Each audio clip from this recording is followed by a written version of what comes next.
Chapter 69. What are you going to do? Chucky stared in horror, although his plastic eyes couldn't clearly see the change in his emotions. The huge doll, which was more than a meter long, started rolling on the ground again, trying to get away from Siddle. But one end of the rope that was tying it up was tied tightly to a corner of the heavy bookcase. No matter how he rolled, Chucky couldn't roll far. He lay there panting, looking at Siddle dejectedly. "All right, tell me your purpose. I can help you deal with that damn clown, what do you think?" "I think this is not a bad suggestion." The blonde girl squatted beside it, nodding her head with interest. "This suggestion is indeed not bad.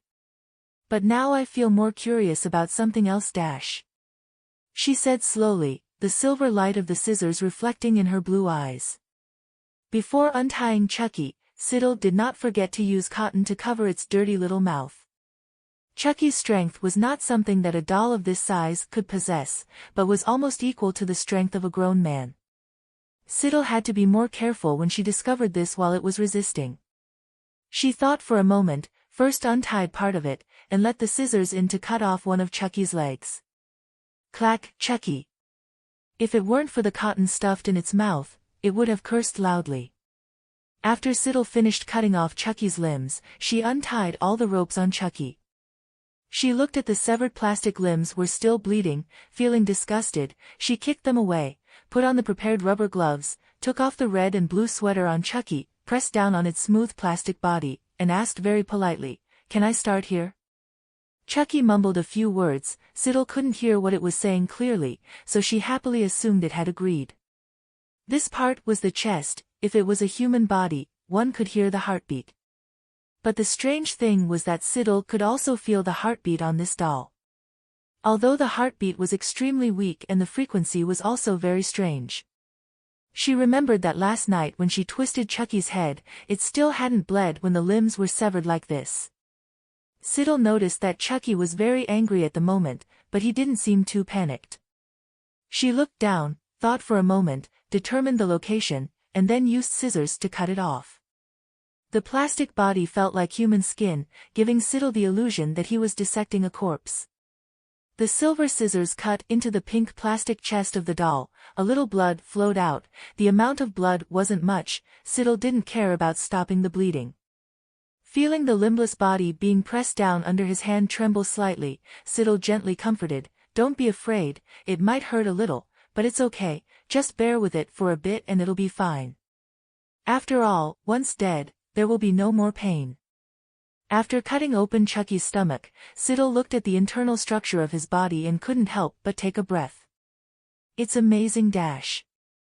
She sighed in admiration and then inserted the scissors a little deeper, probing and poking at those small internal organs. Chucky struggled for a long time and finally managed to pull out the cotton ball stuck in his mouth. He cried out in pain, his voice trembling, seemingly extremely weak. "Please, let me go, I beg you. I just want to be friends with you." Siddle tilted her head, her eyes clear, her expression innocent. "You don't like the way I make friends?" Chucky. Who the hell would make friends by cutting open someone's stomach? But now he didn't dare, nor did he have the strength to curse, he could only weakly beg, "Please." "It seems you don't like this method," Siddle sighed. "What a coincidence, I don't like your way of making friends either. Who would like a doll containing the soul of a murderer to sneak into their house in the middle of the night?" Chucky understood, and quickly said, "I'm sorry, I shouldn't have thought that you were asleep and snuck in. I can do a lot of things for you, help you kill people, and even deal with that clown. Please keep me, please." Suddenly, a very light breathing sound came from outside the door. Siddle. She couldn't help but look towards the door in disgust. She hadn't learned how to eavesdrop without being detected yet, this little brother was really too stupid. She ignored the movement outside the door, curiously looking at the structure inside Chucky's chest that was like a human body. The silver scissors continued to cut down. "Wait." Chucky finally felt anxious. When the scissors were about to touch his heart, he shouted with all his might, "I can tell you the soul transfer technique. With it, you can transfer your soul into another person's body. Tonight, I originally wanted to switch bodies with that kid. I don't plan to do anything to you. As long as you use the soul transfer technique, you can become immortal. If you kill me, you won't get anything. Siddle sneered. Chucky's face twisted. Suddenly he had a bad premonition. Then, she reached in, yanking out the dark red heart that was beating in his chest. Is this it? Chucky shouted in horror. Wait, before he could finish speaking, Siddle had coldly crushed the heart. Thick juice flowed out of her hand, a few drops of blood splattered under her eyelids. Siddle looked down, disgustedly throwing the piece of crushed meat into the trash can. After the heart was crushed, the blonde doll's body shook violently. Even the limbs that were thrown aside began to twist and tremble, but only crawled for 2 or 3 seconds and then became motionless.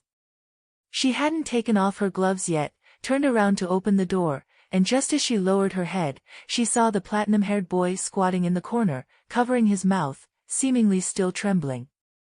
Siddle raised his eyebrows and glanced at him, calmly ordering, "Come in and help me clean the room." Belch's heart was pounding. This day had finally come.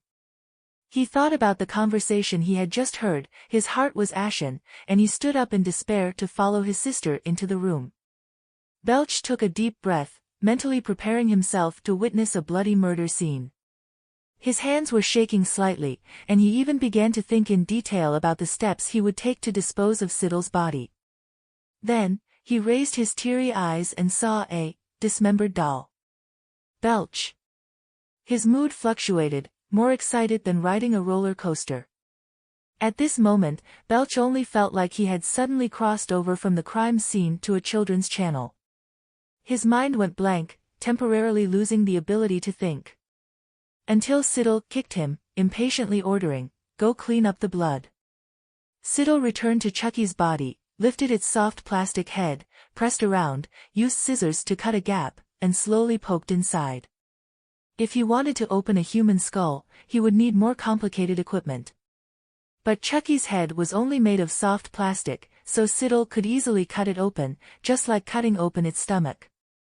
Belch was kicked, finally sobered up, took 2 steps forward in doubt, and then saw the shape of the doll clearly.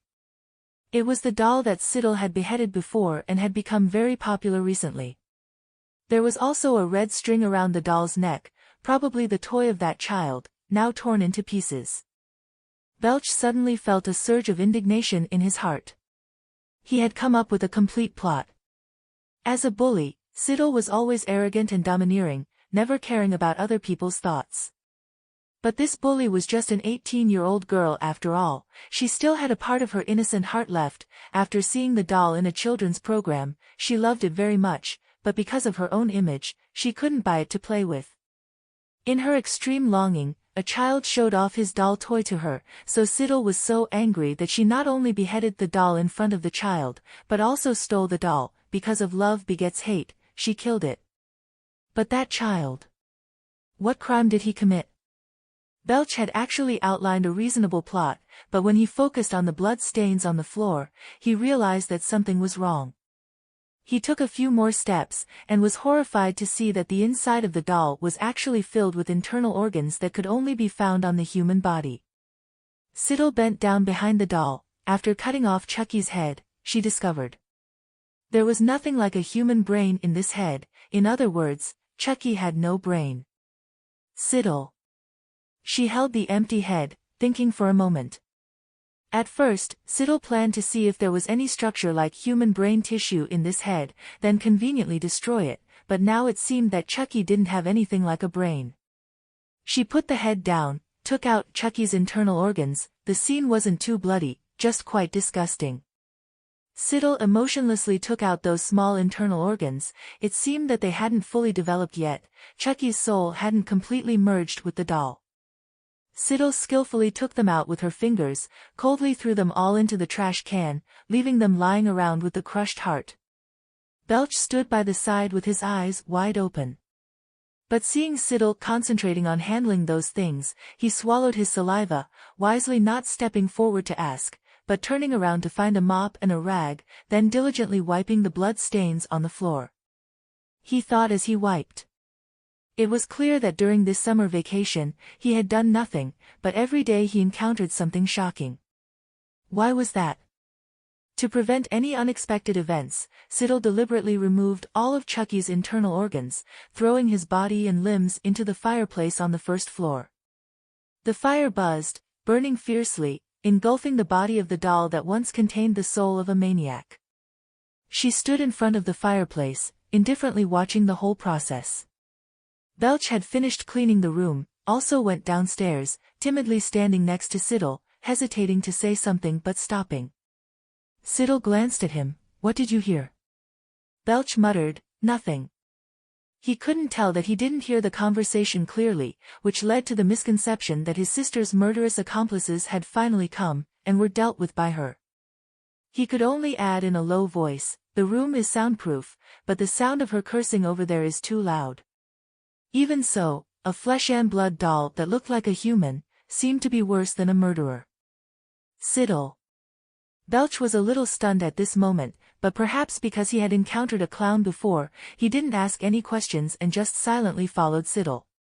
Siddle looked at the raging fire in the fireplace. She stood there for a while, contentedly witnessing the plastic items in the fire quickly curling up, drying out, and burning black.